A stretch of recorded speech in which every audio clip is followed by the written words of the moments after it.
Ce soir, la famille Trudeau en vacances en Jamaïque chez de riches donateurs de la Fondation Trudeau. On analyse cette nouvelle controverse avec les politologues Geneviève Tellier et Daniel Bélan. Critique de Pierre Poilievre contre la CBC, Jock Meeting accuse le chef conservateur d'attaquer la culture québécoise et francophone. Le chef néo-démocrate nous explique pourquoi.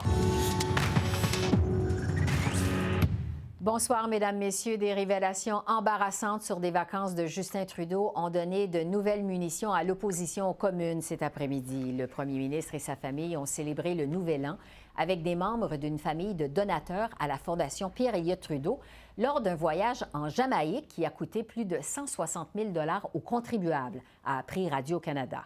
Le chef du Bloc québécois en a profité pour questionner le jugement du premier ministre aujourd'hui. L'amitié, ça compte tellement. Au Québec, on a une vieille expression. Un chum, c'est un chum. Je ne poserai pas des questions auxquelles il ne répondra pas. J'avais présumé qu'il sait déjà que la famille Green avait financé la Fondation Trudeau avant d'aller y passer ses vacances. Alors, on va passer au point éthique. Est-ce qu'il peut nous dire, à cette Chambre, aux Québécois, aux Canadiens, combien vaut les installations qu'il a occupées et s'il a, personnellement, de sa poche, payé pour le séjour? Voilà. Bravo! Premier ministre. Monsieur le Président, ça fait 50 ans que nos familles sont amies, mais évidemment, dans les cas d'amitié, dans d'autres cas de vacances, on passe toujours avec le bureau du commissaire à l'éthique pour s'assurer que toutes les règles sont suivies. C'est ce à quoi les Canadiens s'attendent, c'est ce qu'on fait à chaque fois. C'est important de suivre les règles et c'est exactement ce qu'on a fait. J'analyse cette autre controverse avec les politologues Geneviève Tellier et Daniel Bélan. Bonsoir à vous deux. Bonsoir. Bonsoir, Esther. C'est donc une nouvelle tuile qui s'abat sur la tête de Justin Trudeau, donc des vacances en Jamaïque chez de riches donateurs de la Fondation Trudeau. Geneviève, d'abord, jusqu'à quel point c'est dommageable pour le premier ministre? Je suis pas sûre que c'est si dommageable pour l'instant, mais ça pourrait le devenir. Puis à vrai dire, j'ai comme deux hypothèses à vous soumettre. Là, vous déciderez laquelle vous préférez. Mais la première, c'est que les gens pourraient se dire, mais mon Dieu, il apprend pas. Alors, c'est pas la première fois qu'une telle histoire survient.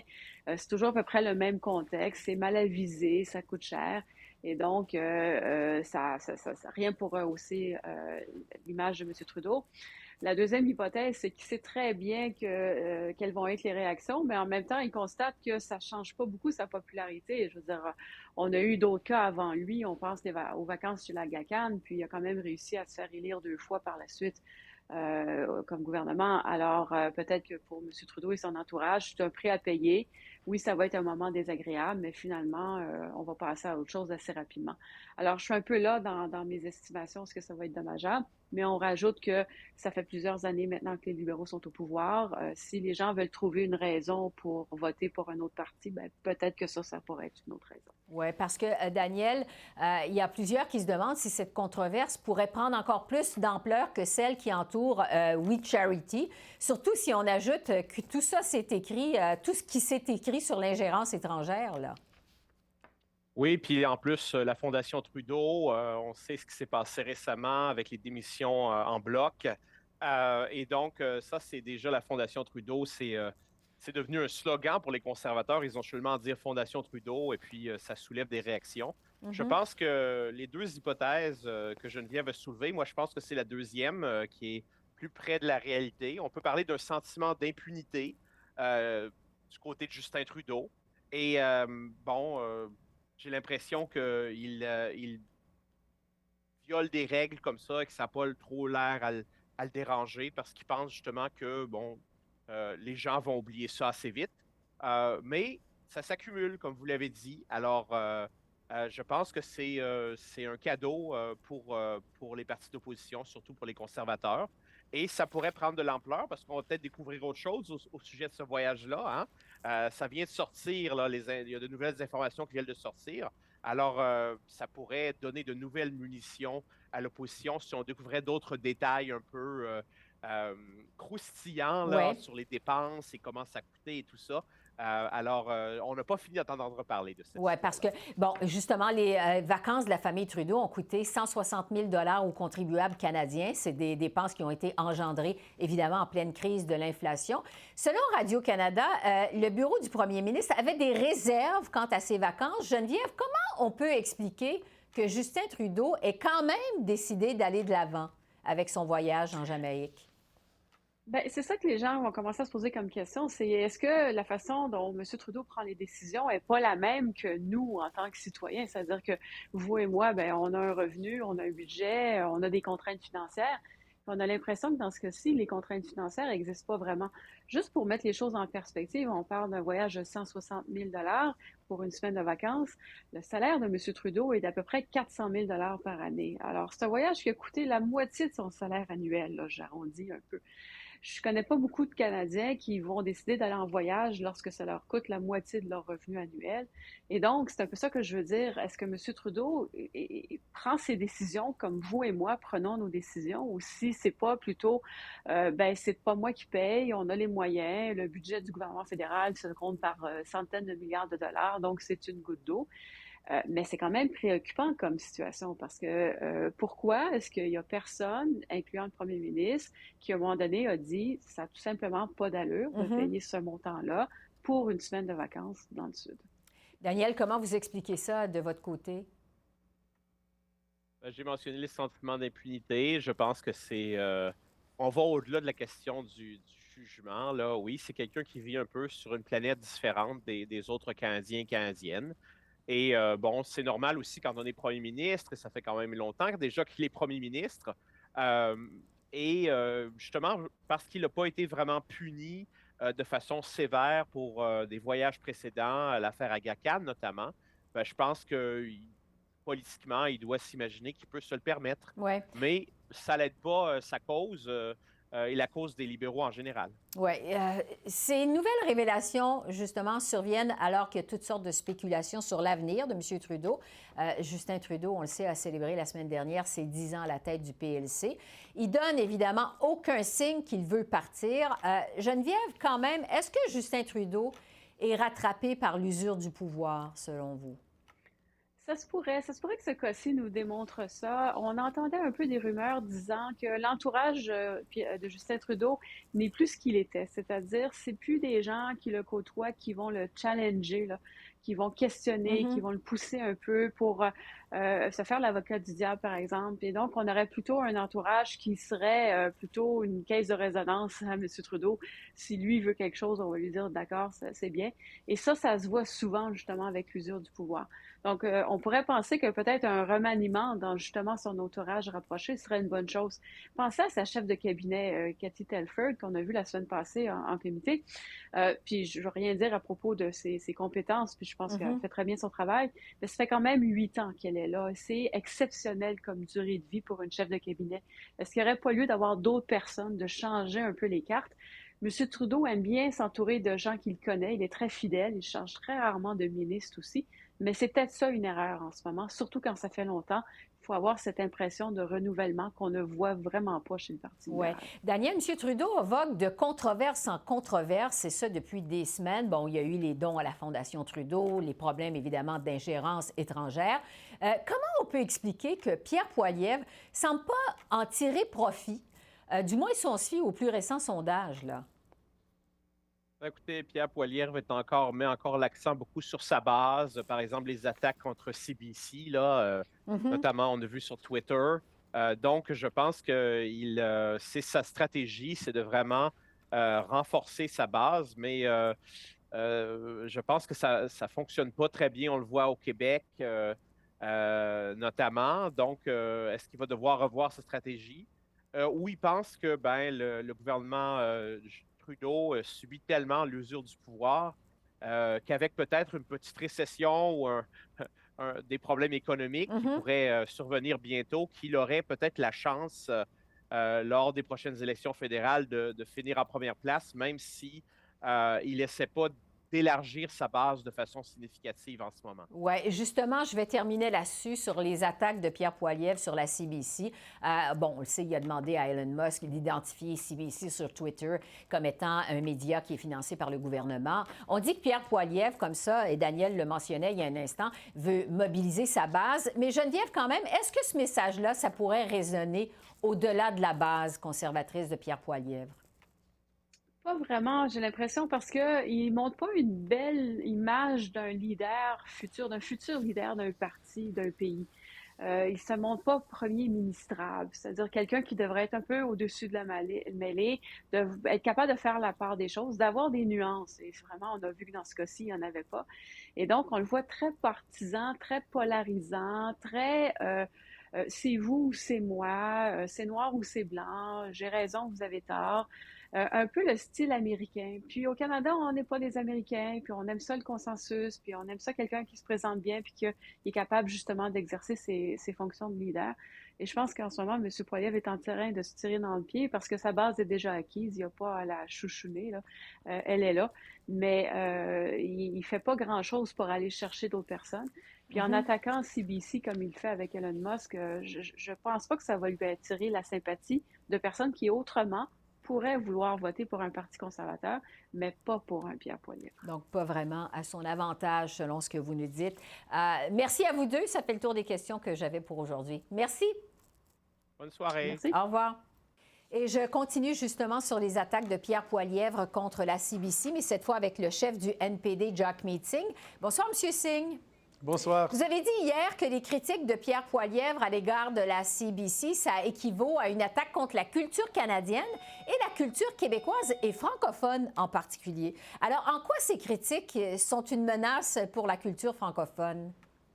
Pour plusieurs francophones à travers le pays, la Radio-Canada, CBC, c'est essentiel pour partager les histoires, pour avoir accès aux nouvelles. C'est une ressource essentielle. Donc, il attaque effectivement une ressource canadienne, une ressource importante et quelque chose qui vraiment est nécessaire pour plusieurs personnes à travers les pays, particulièrement dans les régions, de rester en contact avec les autres personnes et d'avoir accès aux nouvelles. Oui, mais pourtant, Pierre Poilievre dit qu'il veut préserver Radio-Canada, donc le parti francophone de CBC. Il est très clair là-dessus. Est-ce que quand même, ça ne vous rassure pas pour l'avenir de Radio-Canada? Ce qui m'a rassuré, c'est le fait que je vais devenir la prochaine première ministre et je vais garder cette ressource publique, c'est important. Mais non, parce que Pierre Poilievre joue un jeu dangereux. Il ne s'occupe pas des faits. Pour lui, les faits, ce n'est pas important. Il préfère attaquer les journalistes indépendants au lieu de s'attaquer aux enjeux qui menacent les Canadiens, comme le coût de la vie qui augmente. Quelqu'un qui veut devenir Premier ministre doit avoir le courage de répondre aux questions. Elle a peur des questions. Elle attaque les journalistes au lieu de répondre aux questions. Donc, ce n'est pas quelqu'un qui me donne aucune confiance, mais on n'a pas besoin de cette confiance parce qu'on va se présenter. Je vais me présenter pour devenir le prochain Premier ministre et les gens ne doivent pas avoir peur de Pierre Poilievre parce qu'on va continuer d'investir dans les gens. Parlons maintenant de la nouvelle controverse qui entoure le voyage de la famille Trudeau en Jamaïque. Bon, on le sait, chez un riche donateur de la Fondation Trudeau. Le chef du Bloc québécois a remis en question aujourd'hui le jugement de Justin Trudeau. Selon Yves-François Blanchette, M. Trudeau est allé se rouler dans l'opulence, je le cite là, alors que les Canadiens sont confrontés à l'inflation, en arrache à cause de l'inflation. Vous, qu'est-ce que vous pensez de ces vacances de Justin Trudeau en Jamaïque? Je pense que c'est un autre exemple qui donne l'explication ou la raison pour laquelle le Premier ministre ne répond pas aux besoins des gens. Particulièrement les grandes crises, les crises urgentes, comme la crise du logement, comment c'est difficile pour les gens de trouver du logement abordable, comment il ne s'agit pas pour vraiment régler la crise dans notre système de santé et la menace de plus en plus des services à but lucratif, parce qu'il n'a jamais vécu ces difficultés dans sa vie. Il n'a jamais eu la difficulté de trouver du logement abordable. Il n'a jamais eu des difficultés à se permettre de payer les factures pour des services de soins de santé qui n'ont pas accessibles public et on doit les pays privés. Donc, tout ça est montré par le fait que sa vie et sa mode de vie, c'est une vie qui est déconnectée avec les gens. Et cette vacance montre ça. Bon. Vous dites finalement, M. Singh, que le premier ministre Trudeau ne comprend pas les défis des gens ordinaires, des gens qui sont confrontés à l'inflation, à la vie, difficulté de la vie de tous les jours. Pourtant, le NPD continue de donner son appui, on le sait, au gouvernement minoritaire de Justin Trudeau pour le maintenir au pouvoir. Est-ce que ça devient de plus en plus embêtant ou difficile, je dirais, pour vous, pour le NPD, de donner son appui au gouvernement Trudeau?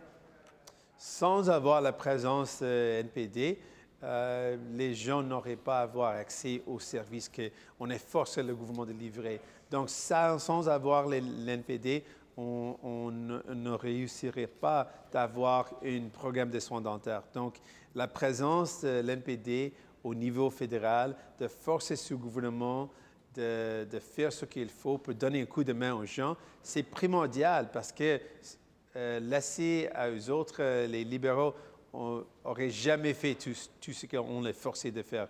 Les soins dentaires, le crédit de la TPS, plus d'argent dans les poches des gens, une amélioration de notre soin de santé. Tout ça, c'était grâce au NPD. Ouais. Donc, notre importance, une nécessité au niveau fédéral, c'est maintenant plus en plus clair. Donc, ça prend votre appui pour avoir tous ces gains. Je veux vous entendre sur la grève possible de plus de 100 000 fonctionnaires fédéraux. On sait que l'Alliance de la fonction publique a donné un ultimatum au gouvernement hier. En fait, lui donne jusqu'à 21 h ce mardi soir pour en arriver à une entente. Sinon, c'est la grève à compter de minuit 1 ce soir. Vous avez déjà fait savoir que vous êtes contre une loi spéciale qui forcerait le retour au travail des fonctionnaires. On sait qu'il va quand même y avoir des impacts, des conséquences dans les services pour les Canadiens. Pourquoi vous êtes contre le recours à une loi spéciale au juste en cas de grève?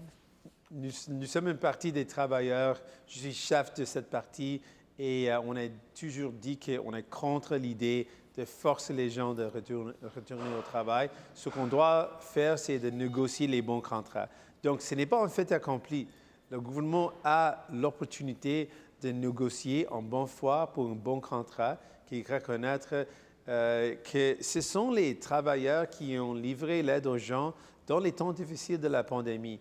Et ils méritent d'avoir un bon contrat, un contrat juste et un contrat qui reconnaître l'impact de l'inflation. Ouais. Donc, vous êtes le Parti des travailleurs. On sait que les négociations se poursuivent entre les partis.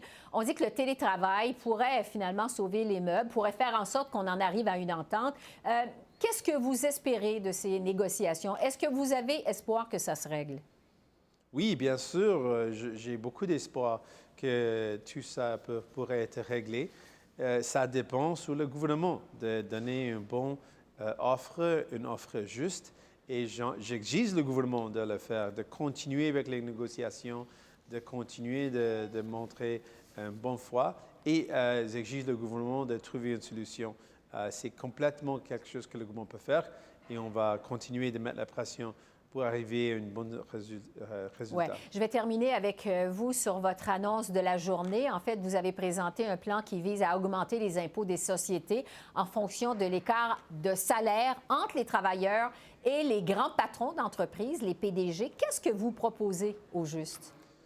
On propose une solution quelque chose de similaire de ce qui a été proposé aux États-Unis par Bernie Sanders. C'est une initiative où on encourage les entreprises d'améliorer ou augmenter les salaires des travailleurs. Parce que ce qu'on a vu au Canada et à travers le monde, particulièrement au Canada, notre exemple, c'est depuis les 25 ans, les PDG maintenant, en moyenne, gagnent 243 fois plus des moyens salaires des travailleurs. Donc, pour changer tout ça, notre initiative va donner un choix. Si une entreprise comme Loblaws peut se permettre de payer 431 fois plus pour le salaire du PDG Galen Weston que pour les travailleurs, elle peut se permettre de payer, d'investir plus dans la société. Si l'entreprise veut payer moins d'impôts, elle peut augmenter les salaires des travailleurs. Donc, c'est une initiative pour forcer les entreprises de réduire l'écart entre les salaires des PDG et travailleurs pour encourager une augmentation des salaires Ouais. pour les travailleurs. Pourtant, vous savez comme moi, M. Singh, que les règles de la Chambre des communes interdisent au projet de loi d'initiative parlementaire d'apporter des modifications à la fiscalité. Est-ce que finalement, c'est un coup d'épée dans l'eau que ce que vous proposez aujourd'hui? C'est une idée et une initiative. On va la présenter tout en respectant toutes les règles, mais on va proposer cette initiative parce qu'on sait que les travailleurs sont fâchés contre l'idée que les PDG gagnent plus de salaire que jamais. Et les travailleurs ont effectivement vécu une réduction de leur salaire à cause de l'inflation. Donc, c'est injuste que les travailleurs qui font tout le profit ont moins de salaire et les PDG qui gagnent tout le bénéfice, tout l'avantage de ce travail des travailleurs ont maintenant plus de salaire. Ouais. On propose une solution. On va continuer à suivre votre initiative, Jack Meeting. Merci beaucoup. Merci. Merci. Bonne soirée. Au revoir. Plus de 60 personnalités publiques canadiennes demandent au gouvernement Trudeau d'en faire plus en matière de défense nationale. Dans une lettre ouverte qui a été publiée hier, des anciens politiciens, des hauts gradés de l'armée, des ex-ambassadeurs pressent Ottawa d'investir davantage dans les dépenses militaires à l'heure où d'importantes menaces se dessinent dans le monde. Alors, pour en discuter, je retrouve Andrew Leslie, qui est un ancien député fédéral libéral d'Orléans et lieutenant général à la retraite également, qui est lui-même signataire de cette lettre. Alors, bonsoir, M. Leslie. Bonsoir. Selon les signataires de cette lettre, justement, tous les gouvernements à Ottawa, depuis la fin de la guerre froide, ont constamment réduit l'importance accordée à la défense et à la politique étrangère. Vous écrivez donc qu'aujourd'hui, il y a urgence d'agir et d'investir davantage dans les dépenses militaires. Pourquoi est-ce que le Canada a vraiment besoin d'investir davantage en défense au moment où on se parle? On a une crise internationale avec l'attaque sauvage de Russes contre l'Ukraine et ça peut éclater dans, en effet, une guerre plus grande, peut-être si grande comme une troisième guerre mondiale. Bon, je ne veux pas penser être comme une alarmiste, mais le potentiel existe. Et nos capacités militaires sont dépassées et terriblement inadéquates pour la situation qui se nous présente ici aujourd'hui. Et le Canada a une longue tradition bien établie pour coopération avec l'OTAN, avec les Nations Unies, et on doit faire des contributions qui sont établies au même état que nos fonds et nos aspirations comme une nation libre. Alors, le temps est maintenant, parce que les forces canadiennes sont en état de crise.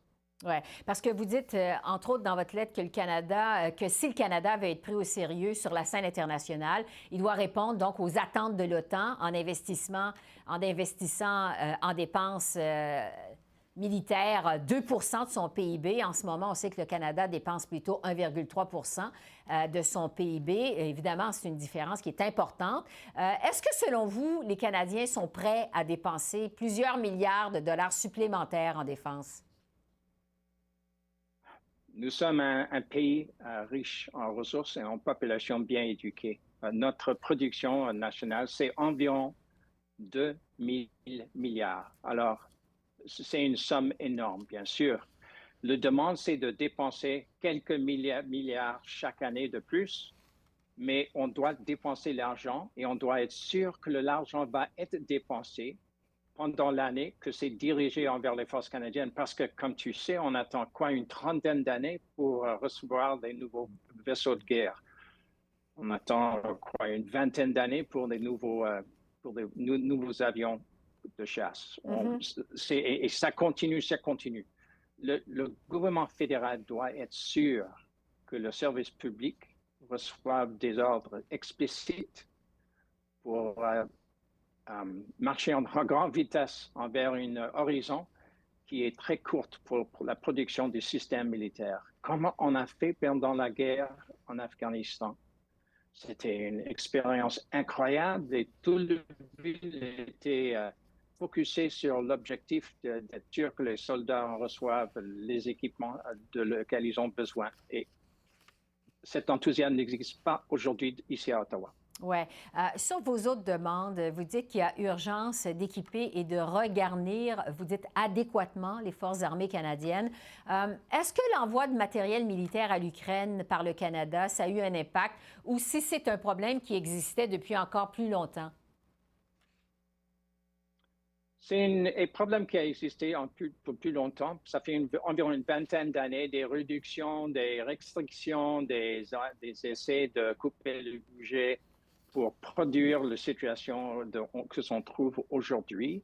Mais c'est aussi une question de participation réelle. Bon, un exemple, on a moins de 45 soldats, membres des forces canadiennes, qui se sont mutés, déployés avec les forces des Nations unies. Dans 2003, par exemple, on avait eu 2500. Aujourd'hui, on a presque 900, peut-être 1000 soldats qui se sont déployés avec l'OTAN. Et en 2003, utilisé la même année, c'était environ 3000. Et le budget était plus petit, les nombres étaient pas si nombreux qu'aujourd'hui. Alors, on doit être là, on doit être présent avec des contributions réelles. Et on a presque perdu la volonté de faire ça. Oui. Malgré tous ces besoins que vous exposez, vous écrivez dans votre lettre que pendant des années, le ministère de la Défense a été incapable de dépenser la totalité de ses crédits. Il y a des dizaines de milliards de dollars qui n'ont pas été dépensés depuis la fin de la guerre en Afghanistan. Comment ça s'explique et qu'est-ce qui peut être fait pour changer les choses, pour changer ça? On a besoin de leadership. On a besoin du leadership du Premier ministre, du ministre des Finances, du ministre de la Défense et l'équipe qui s'entoure. On doit être sûr que les hauts gradés des services publics reçoivent des ordres stricts et précis pour être sûr qu'ils sont là pour faire tout ce qu'il faut pour acheter les équipements d'urgence. Il y a des dizaines, des vingtaines de projets qui vont rien. Ils vont nulle part aujourd'hui. Et ça, c'est inacceptable. C'est inacceptable parce que les conditions internationales viennent de changer dramatiquement avec l'attaque russe. Oui. Un autre point important dans votre lettre, et je vais terminer là-dessus, ce sont les investissements en Arctique. On sait qu'on en parle depuis longtemps. La Russie, justement, vous en parlez il y a un instant, il y a quelques heures, est très présente dans le secteur. Est-ce que le Canada priorise assez l'Arctique dans ses investissements, selon vous? Non, pas du tout. Je pense que l'attitude, la philosophie va changer dramatiquement. Mais on a des membres des Force Rangers qui sont superbes, mais ils ne sont pas chargés de faire des rôles comme des combattants. On n'a même pas de système de surveillance qui sont modernes. Et bien sûr, ça fait une vingtaine d'années qu'on parle d'établir un port naval dans l'Arctique ou des bases pour les forces de l'armée et rien n'a été fait. Il y a beaucoup d'annonces, mais pas beaucoup d'actions sur le terrain, sur le champ. J'espère que ça va changer, mais on verra. Oui. Bon, vous dites, j'espère que ça va changer parce que le premier ministre Trudeau, vous le savez, a déjà répondu à votre lettre. Il dit que son gouvernement a investi beaucoup en défense, notamment 19 milliards pour acheter des F-35. Il dit que gouverner, c'est choisir, qu'il y a aussi d'autres besoins pour les Canadiens. Qu'est-ce que vous répondez à ça? C'est où les résultats? C'est une annonce. Ça fait quoi, 8, 9 ans qu'ils sont là en pouvoir. Et avant eux, les conservateurs, c'est où l'équipement sur le champ, dans le terrain, dans les mains des troupes qui vont l'utiliser. Beaucoup d'annonces, mais c'est quoi leur réaction réelle sur le champ? C'est où le contrat pour les experts des membres civils qui existent ici au Canada, qui travaillent pour être sûr que la capacité de défense est établie? Ouais. Oui, c'est assez d'annonces. On a besoin d'actions réelles sur le champ parce que c'est une crise internationale et aussi une crise de manque d'action ici au Canada envers nos troupes canadiennes. Et ils ont beaucoup de valeur. Ils sont des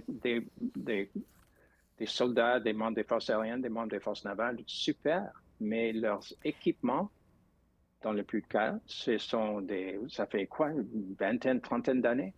Ça doit changer. Nous sommes dans une crise. Andrew Leslie, merci d'avoir fait le point avec nous. Merci beaucoup. Très apprécié. Merci beaucoup. Alors voilà, c'est comme ça qu'on a vu l'essentiel de l'actualité de ce mardi 18 avril sur la colline parlementaire à Ottawa. Esther Bégin qui vous remercie d'être à l'antenne de CEPAC, la chaîne d'affaires publiques par câble. Je vous souhaite une excellente fin de soirée et je vous dis à demain. Au revoir.